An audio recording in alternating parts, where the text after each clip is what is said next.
We're sorry to inform you that due to severe weather conditions, your upcoming flight has been canceled. Please log into our app or website to reschedule.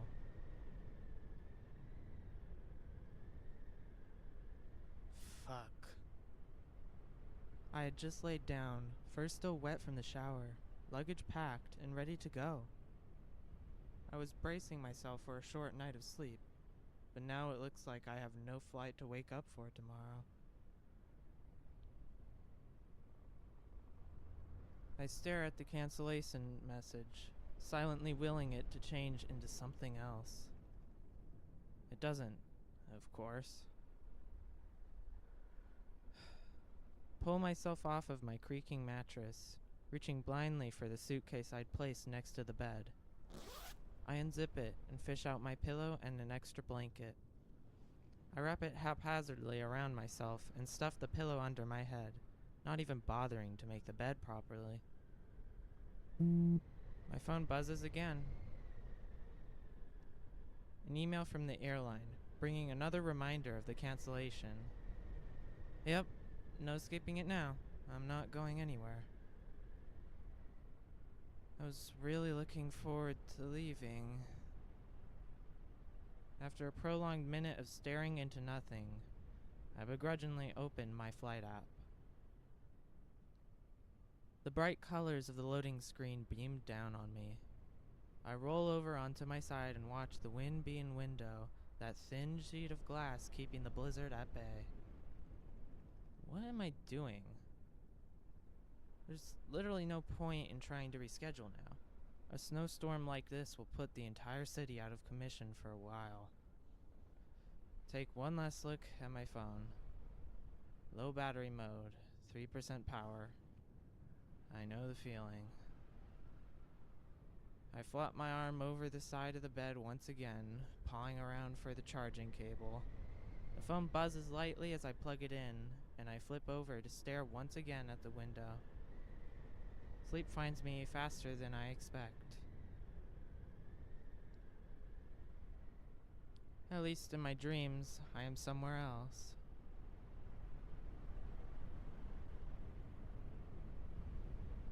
Somewhere else? Didn't you want to live here? Didn't you promise all those years ago to all those people that you'd return? Now that you're here, you can't wait to leave. Face it, you've returned, but you're not really living here. You're just waiting to die.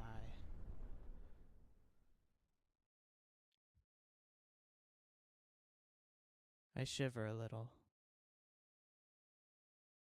Something feels off. I poke my head out of the tightly wrapped nest of blankets. My bleary eyes take a few moments to adjust to the bright light peeking through the curtains. What time is it? I reach for my phone on the nightstand, sleepily sweeping my paw around my desk until I find it. I groan. Guess it's on the floor now. I begrudgingly roll to the edge of the bed, still somewhat protected by my covers. Fishing my phone off the ground, I tap the screen to check the time. Nothing. I could have sworn I plugged it in. I get up, still swaddled in my blankets, and stumble over to the window. I open the curtains and... Oh my god. I had known the storm was going to be serious, but... Standing at my frost-covered window, I'm greeted by huge, looming, mountainous piles of snow. It had been ages since I had seen anything like this. Adjusting my cocoon of blankets, I reach out a paw and place it gently against the glass, feeling the chills seep into my paw pads. The view through my window was comforting, in a way. It reminded me of childhood mornings, the unparalleled excitement of a snow day, and the cozy security of a warm house in cold weather. I shiver again. A warm house. I look down at my still dead phone and back up at the snow-encrusted window. My brain feels fuzzy and slow, unable to fully comprehend my situation. Wait. I turn and sweep into the living room, my blankets trailing behind me, and walk up to the thermostat on the wall. You've got to be kidding me. I can only see my reflection staring back at me in the temperature control panel, the interface itself blank and devoid of life. Suddenly it strikes me just how cold I am, how cold everything is, from the air brushing my face to the floor beneath my footpaws. The power must have gone out at some point during the night, and with it, of course, the heat. For a few long moments, I stand completely still in the center of the living room, attempting to process this turn of events. I trudge over to my fridge and open it out of instinct, but am quickly reminded that I cleaned it out last night. Probably for the best. This thing is useless without power.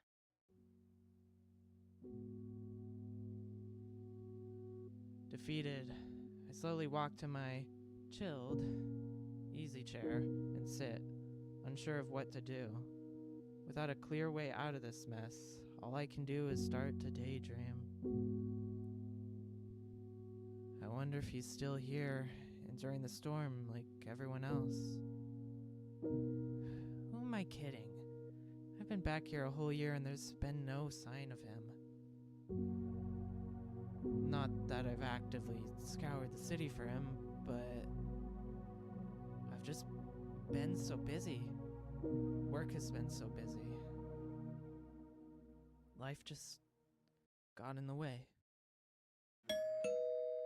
Jolted out of my thoughts by the doorbell. Startled, for standing on end a little, I crane my neck, trying to see the visitor through the frost-caked window. When that fails, I finally uncurl myself from my chair and step quietly toward the door. Peeking out of the peephole, I can see nothing. Just a white haze. Must be covered with snow. I jump as the knock sounds once again, right next to my head. Hello? Anyone in there? My name's Theodore, and I live down the street. I'm just checking to make sure you're okay. Theodore. Yes, I remember running into him once or twice on the way to work. An Arctic Fox, about 10-ish years older than me. I reach out a paw to open the door, then realize I'm still swaddled in blankets. I frantically shed my sheets and scramble about for a coat, cursing as I knock it on the floor. When I'm finally ready, I cautiously open the door. And the wind hits me like a truck. My fur fluffs up and I curl into my jacket, shivering. I had expected my thick snow leopard pelt to keep me safe from the wind, but clearly I was wrong. The bundled up Arctic Fox stands in my doorway, paw outstretched to knock again. Oh! Hello. Sorry for the surprise visit. Leo, right? I nod dumbly, too cold to give him a proper reply. He looks me up and down, concern plain on his face. I'm checking up on my neighbors. I understand a lot of people lost power last night and... He stops mid-sentence and takes a tentative step forward. Do you mind if I come in? Then we can shut the door. You look like you're freezing. I take a guilty look behind me at the state of my living room. It's a little messy, but okay. I step backward and let him shut the door behind him. Thank you, Leo.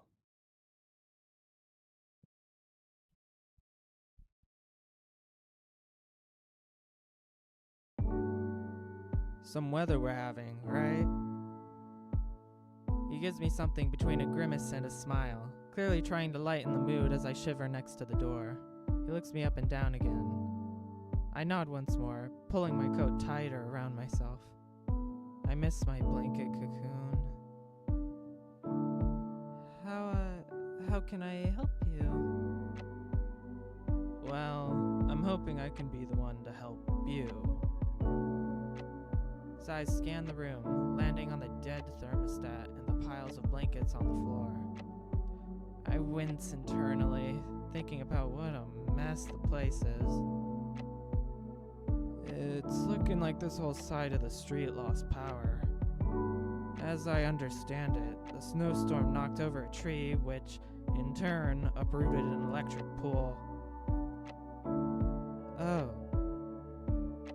My ears droop. That's pretty serious. He locks eyes with mine then, his voice gentle. Yes, I'm afraid it is. I'm sorry, but it looks like most of the neighborhood will be out of power for a few days at least. A few days? Panic starts to bloom in my chest. I was already freezing my ass off, and it was only going to get colder. Theodore seems to notice my alarm and gently reaches out to place upon my shoulder. I feel its warmth through my shirt, seeming the only source of heat in the whole house. Leo, please don't worry. I would be happy to house you until your power comes back on. That's why I'm here. His voice draws me back to the present, and I look up at him. I still have electricity and an extra room for you, with heating, of course. I'm actually housing a few other people as well, neighbors from this side of the street. You are more than welcome to join us for however long you need.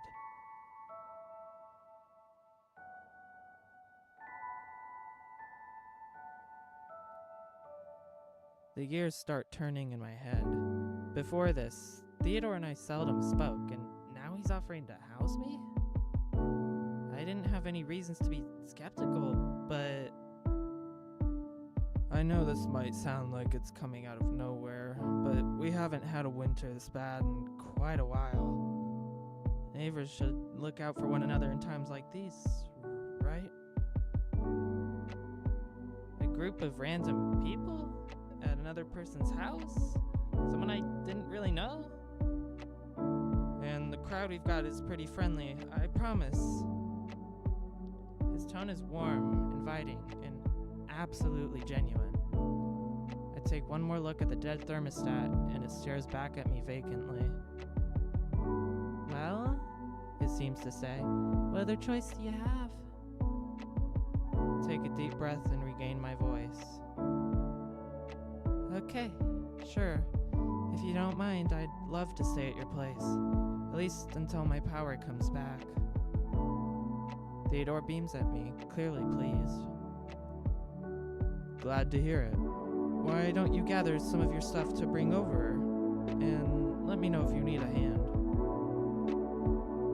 No, I've got it covered, just give me a second. I walk briskly to my room, heart pounding. I enter my room and grab the luggage I had carefully packed yesterday. Fuck, it's so much colder in here than I realized. Trembling slightly, I take one more quick look around, slipping my dead phone and its charger into my pocket. I knew I was set on leaving this room and this house behind today, but I didn't expect it to happen like this. I exhale shakily, remembering to breathe. I had never been to Theodore's place. To be honest, we had barely spoken before this encounter. I'm not even sure I know which house is his. I begin to worry in earnest now, twisting the handle of my luggage between my frozen paws. I wasn't even supposed to be here. I was supposed to be on a flight going far away. Hey, come on, Leo. You don't have time to mope or to panic. I chastise myself lightly, remembering once again to breathe. How is it so easy to forget? I look down and realize I'm still wearing last night's clothes. I should probably change real quick, especially if I'm going to be meeting new people. Oh God. Just keep moving. That's all you have to do. I take one more deep breath and release the handle of my bag. Just be normal.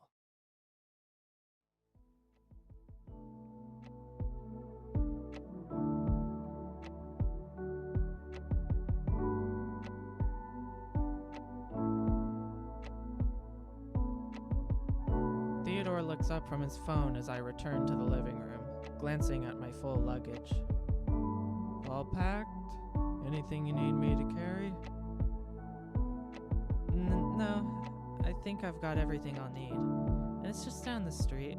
I can always come back. Fair enough. Ready to go then? I give the place one final look around. It looks back at me, cold and painfully familiar. Yeah, I think I am. Well, I'd suggest a warmer coat, and you'll definitely need snow boots. Huh? Mine's still fuzzy from the weather. I pause and look down at my clothes, then back up at Theodore.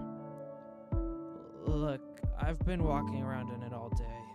That wind is plain nasty, and the shallowest snowdrifts are thigh-high at least. I know we've both got some serious winter padding, but this storm is something else. Oh, of course, snow boots. Shake my head violently to clear my brain fog, but all that does is give me a headache.